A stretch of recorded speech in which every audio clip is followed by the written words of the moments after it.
Hi, guys. Welcome back to the podcast. Welcome back to the miniature mic monologue. Obviously, as you can see, I'm in a new setting. We are in Arizona right now. I just got back from the last frontier in Alaska. You guys, it was so much fun. The day that this goes up, which is Saturday, I just posted a vlog today, which is Friday. So, and that was the Alaska vlog. Duh. Like, what am I saying? Anyways, I am currently in Arizona. That's why the background is different. And this horrid chain that drives me crazy every time I have to sit here and record. But yeah, I know you guys have seen the title and the thumbnail. And in today's episode, we are talking about jealousy. We know that jealousy is very present in our society, and it takes over people, ruins relationships, ends business deals, any kind of connection.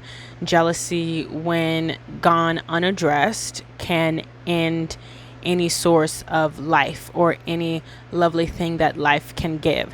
And I hate that for us. I hate that it goes unaddressed, and I hate that it goes unchecked, because jealousy is such a natural part of life. It is so natural that we know God is described as a jealous God in the Bible. And the context for that is obviously out of a place of protection and out of a place of not coming from lack. And that's where we and humans differ. God does not lack. Therefore, his jealousy cannot be unrighteous. It can only be righteous. He is perfect and needs nothing.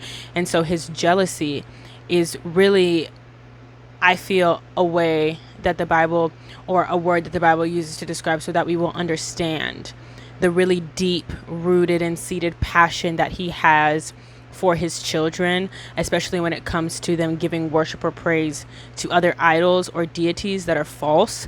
Because if they are not God, it means that they also lack. So you giving your worship to them is just putting you in a place of further lack. And I think jealousy is just a symptom of our human nature that is in lack when it is not with God. And I wanted to start there and preface it with that, because I think it gets a bad rap, but we have to understand where it comes from. And it's kind of like when I was talking about fear, and how being fearful of God is one of the highest attributes that you can get in the Bible. It precedes some of the holiest names and people of the biblical times that we read. And it is really the only way to live, in my opinion, in fear of God. Because if not, I don't know what I would do. You know what I'm saying? I don't know what lengths I would go to. And we see that play out in many people's lives at different times. And even in my own life, when you're kind of just not understanding boundaries, fear puts that boundary in place. But we're not talking about fear. We're talking about jealousy. Okay. And coming from a place of lack, jealousy is completely and utterly untrustworthy. And jealousy is something that in my personal life I have a lot of experience with. And I don't mean feeling utterly jealous of other people in other situations all the time, because I'm not easily a jealous person. Because I have said this before, but it wasn't hard for me to get what I wanted. And beyond that, it doesn't take a lot for me to be content. And so I was raised to rejoice when others rejoice and weep when others weep. So I'm never upset that somebody has something that I don't, because I maintain the ability to get it. And then if it's not for me, then it's not for me. So why would I be jealous of something that isn't really good for me, even though it might look like, in my limited perception, that I wanted? But in my real life, jealousy has played out on every level. I have experienced acts of jealousy from adults as a child, and I'm obviously not talking about right now because I'm not a child, from peer to peer, from family member to myself. And it is outrageous, the things that people will do because they lack and won't address it, don't know how to address it, are scared to address it, don't want to address it. And if it weren't for the Holy Spirit, I really feel like I would be destroyed by what people have tried to do to me, because I've had something that they wanted and they couldn't get it, or I am something that they want to be and they can't be that, which, depending on what you're talking about, like if it's a character trait that's trainable, like a skill like discipline or confidence, that is totally attainable. And I think that people believe that because it is, like, confidence is so aloof in our society. If someone has confidence, people tend to look at them in our society and say that they've always been that way. They've always been like that. And therefore it is unattainable. And that is completely unfounded in any source of truth. Because I think everyone goes through something at one point in their life that makes them question their confidence. And if you've never questioned who you are or where you place your confidence or why you trust in your abilities, I think that would count as arrogance. You know, like if you never question, is this really the best of the best? Am I really putting belief into myself, or am I just fearful and saying that I believe myself so I won't go search deeper, because I know that what I find I won't like and it'll scare me and I'll be even less confident. But it's like that actually leads to confidence, because the confidence is founded in the truth. And so I think that something like that is completely trainable and attainable, and it's a skill that you have to develop. Having jealousy over someone for that, alongside having the knowledge that it is trainable, you can get that kind of skill and you can attain it, is absolutely asinine. You are literally sticking poison into your own arm, because you could do something about it, but you choose not to for whatever reason. And dealing with the things that inhibit us internally from doing what we really want to do, fear, doubt, lack of support from your family, all of those things that cultivate in us this deep demonic belief that we cannot do all things through Christ who strengthens us, is disheartening, to say the least. But when you cling to that, you should not be upset that your outcome is not what you dreamed it would be, because you didn't cling to the ultimate source of hope, which is God and his promise of the resurrection and all those sorts of things. And so I think that it is hard to explain my experience with jealousy without getting into like details and specific instances and bringing up names, which I would never do. But I think that everybody experiences it and receives it, but it's not something that needs to deter you from the path that you are on. And I think that one of the main reasons it never was able to, I'm not saying it never bothered me, because people will do some crazy-ish because they're jealous and are in positions of authority, you know? But it never took me off the path, because I was able to discern it from the beginning. Everybody would love someone in a room and speak so highly about them and fall all over them and fawn over them. And I was like, that's odd. You know what I'm saying? Like, just that is a little bit of a red flag nowadays, especially when you are in a room full of carnally minded people. Always a red flag, especially as a Christ follower, because it often means that there is some source. And I'm not saying this is true all the time, because it's not all the time, but in my experience, it has often led me to uncover some source of covert control that said person has over that group of people that fawn over them, because it emulates the give and take that we get from having relationship with God, which is really no give and no take. God just freely gives, which is why there is a flaw in that relationship structure. It's like I give you the illusion as this flawed and broken person that you are accepted and I approve of you, but I take from you your ability to stand on your own 2 feet, to trust in yourself, and to do what you would like to do apart from me. And so being in that room and seeing those situations over and over and over again, and having the discernment of the Holy Spirit to be like, that's weird that you all just blindly worship the ground that they walk on, which is also like another presentation of the same version of a red flag. Like, why are you treating this person as if they were God? Don't you know that they're flawed? Don't you know that even if they appear perfect, they're not? Don't you know that, like, even if they seem to only do good and they can do no wrong, they don't, or they haven't, or they won't, because all fall short and all sin.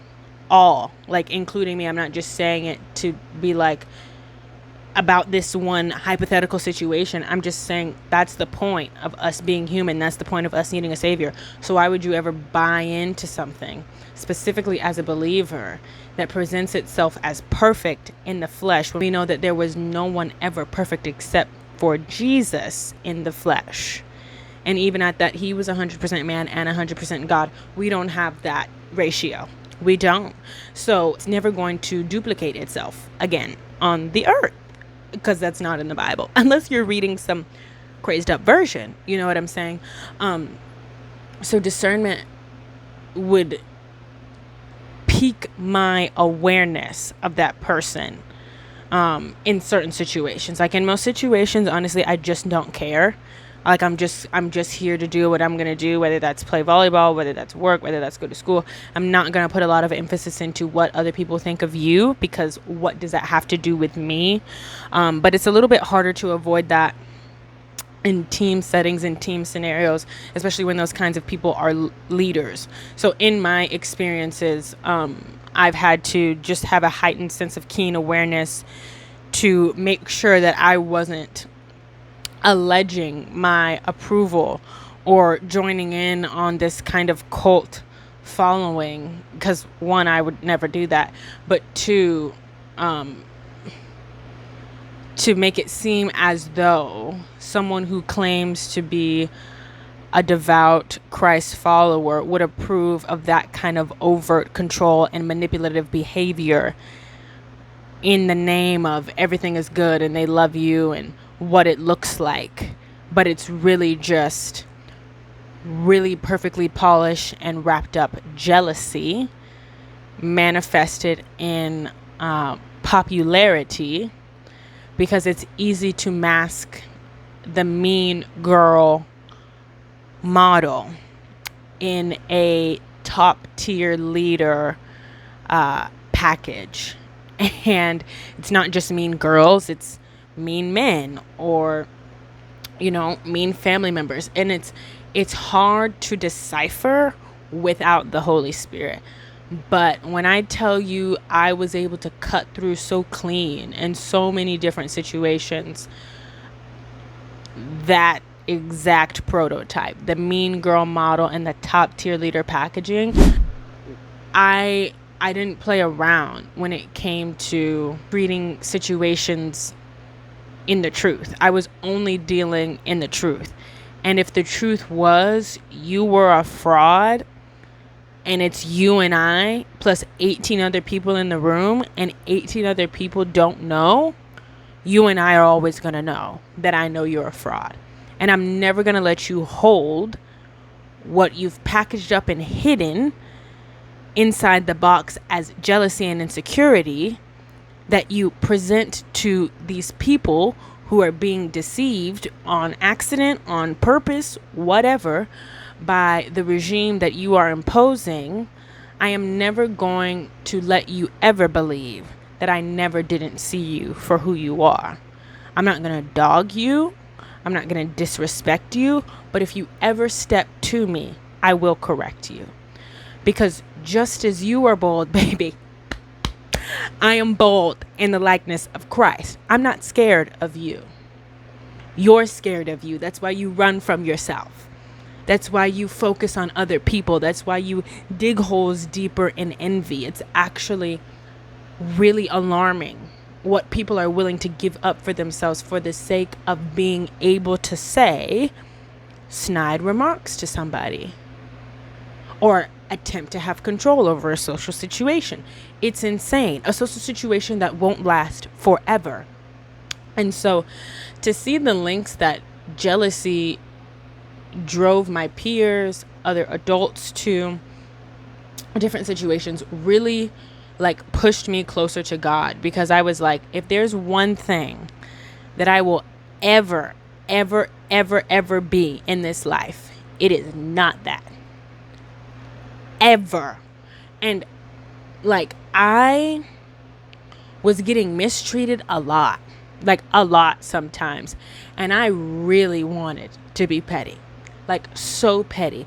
And then I legit would have thoughts in my head, and it's my voice talking to me going, oh, look, it worked. Oh, look, you're just like them. Just like them. And then I just kept it moving. I only needed to hear that once before I was like, and it's whatever. Because the Bible says that vengeance is mine, saith the Lord, saith the Lord. And I think that it's hard to, at least in my case, it was hard to find an acceptance for that frequent recurring experience, despite my knowledge of the fact that we will be persecuted, which, like, that's not necessarily what the Bible meant, but it's like part of some affliction, you know what I'm saying, at least from my perspective. Because I felt like, God, you better get them. You better. And a lot of my reasoning, I think, I don't know if it was 100% false, or the conclusions that I came to about the way some situations turned out in my life that I have yet to get a full picture on why God did or why he didn't allow certain things to happen. Dreams realized, consequences turned around. And we all know that there's time, seed, and harvest. So not everything happens for people who sow evil in the same season that they sow it. But I have been able to find more contentment in concluding that God, at least it never worked. You know what I'm saying? Like, sure, I was pissed. Sure, I was screaming at the Lord. Sure, I am, if looks could kill, would kill, 9 times out of 10 in these social settings with these people. And it might look like I'm a jerk, but one, I don't care. And 2, at least I was able to protect what God had built in me from that attack of envy. And I think going back to what I said earlier about how God, he lacks nothing, so he can't envy. And that Bible talks a lot about the reason that jealousy is bad for us as humans is because it's rooted in envy. Because it's like, oh, you have something that I don't, which is, in other words, I lack what you have in surplus. And so comparing the two can only serve to kind of juxtapose our nature against his perfect and matchless deity and imperfect, sinful, fleshy people. I don't know where that came from. But something else that also really helped me to not be so quick to act on how I felt about being treated the way that I was because of jealousy running rampant in so many people's lives was the way that the Bible talks about it. And in Proverbs 14:30, it says, a tranquil heart gives life to the flesh, but envy makes the bones rot. We need bones. Rotting bones equal bad, equal very, very bad. Anyways, and then in James 3:16, where it says, for where jealousy and selfish ambition exist, there will be disorder and every vile practice. See, I don't want any of the disorder. I was the kid that couldn't go to sleep before my bedroom was clean. I would clean for 30 minutes after my mom told me to go to bed because my room had to be in order. Everything in my house has a place. I can't invite that. because I feel mad that you have this purple shoe. I'm going to just go buy the purple shoe. And if I can't afford the purple shoe, I'm going to go work till I can afford the purple shoe. And if I can't do any of those things because the Lord is like, I don't want you to do that, I'm going to just move on.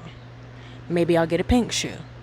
Maybe I'll get no shoe. But if the Lord said no, I sure as heck am not going to welcome bone rotting and disorder and every vile practice into my life. I won't be doing that.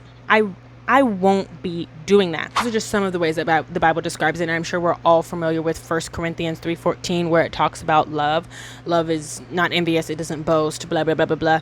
All of those things. And it's hard. It's hard to deal with jealousy, but it's also hard to live with it. So pick your hard. And I will never, ever, ever, ever, ever, ever, ever, ever shame someone for not processing it in the best way, because I've never processed anything in the best way. The first time, the fourth time, the fifth time, like how many ever times it takes. But I am also not going to not hold you accountable. And it was really difficult for me to hold that tension growing up. Because one, I didn't know how to do it. Two, there was like a little too much judgment on the accountability side.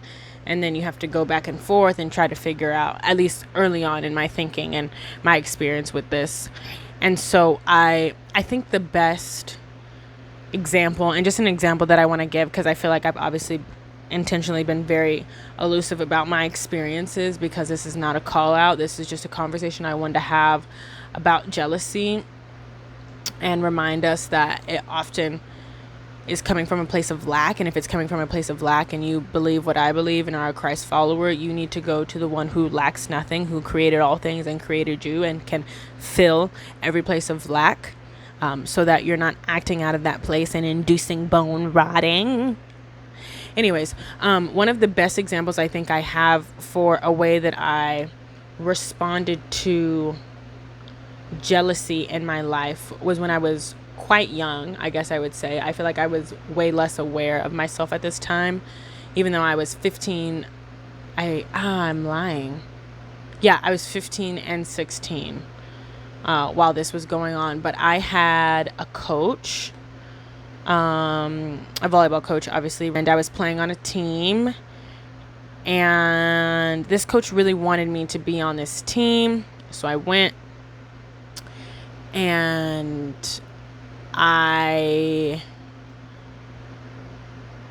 obviously we had practice. I worked really hard. There were other middles, but in all the drills that we were doing, there wasn't any clear like how she was deciding starters or not starters. But the way that this coach sought after me and the way that I was treated when I was on their team was like fire and ice.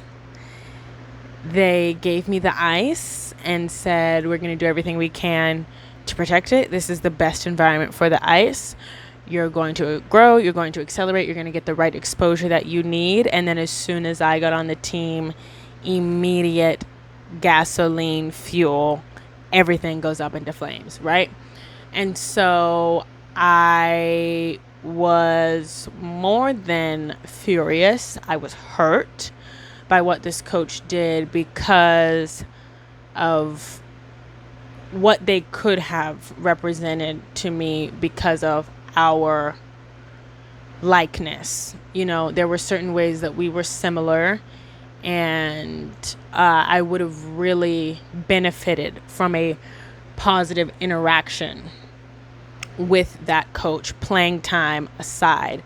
But that is the main vehicle this coach used to attempt to demean me. Why? I don't know. Because I was undersized, because this coach saw themselves in me, and maybe were upset that they weren't at the same level that I was at their age. Like many different reasons I will never find out. So I was done with that coach, was not going to go back. And then I told my mom, like, we're not doing that. And she was like, okay, I don't care. And then opportunity time comes again for me to participate on this kind of team. I said, absolutely not. I'm not doing it. This coach brings in another executive type person to pursue me, to keep asking me to call my mom. Funny how they weren't calling me, even though I was a minor, because they both could have. To ask me to come, to ask me to participate. They kept calling my mom. She kept saying no. She doesn't want to do it. She doesn't want to do it. She doesn't want to do it. And then I heard some of my friends from the last time were going to do it again. And I was like, man, I really want to be with them. Like, I made some really good friends on that trip. But, like, I don't know. I hate the experience I had with this coach. Like, no, I'm not doing it. And then finally I was like, all right, you know what? Whatever. I'm going to go. Because I'm going to have such a good time with these people.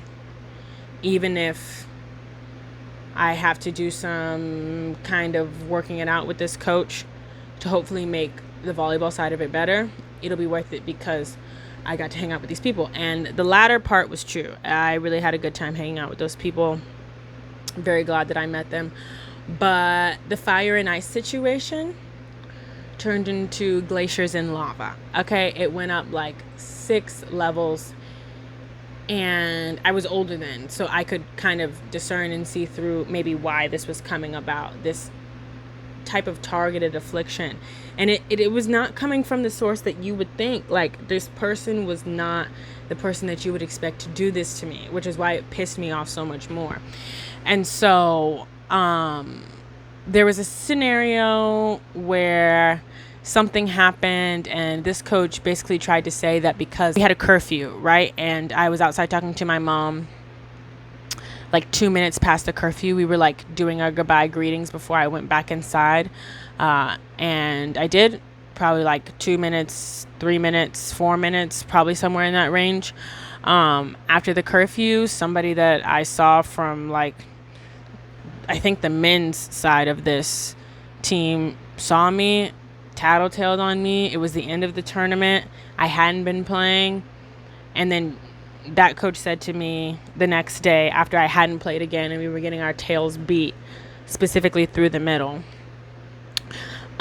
which is the position I play in volleyball, if you didn't know. And this coach tried to say that me being 4 or 5 minutes late into my room was the reason that they had not played me for the last 2-3 days of the tournament as the tournament was ending, right?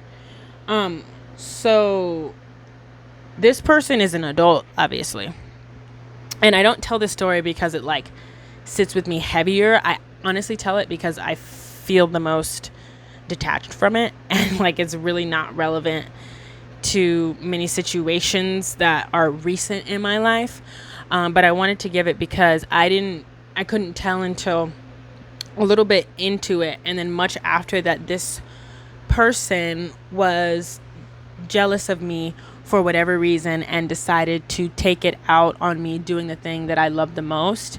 And that would precede me going into some situations where I would have similar experiences and contemplate like not playing the game that I love the most for like a nanosecond, because then I was like, nah, F that, I'm just gonna transfer. Like, you know what I'm saying?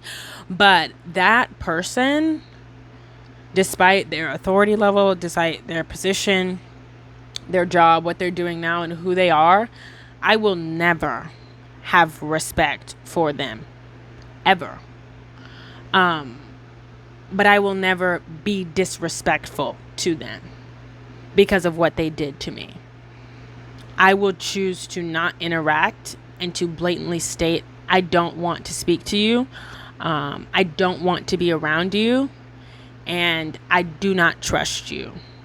Rather than be disrespectful to them, because I would never liken myself to their kind of character, despite the fact that I do not respect them.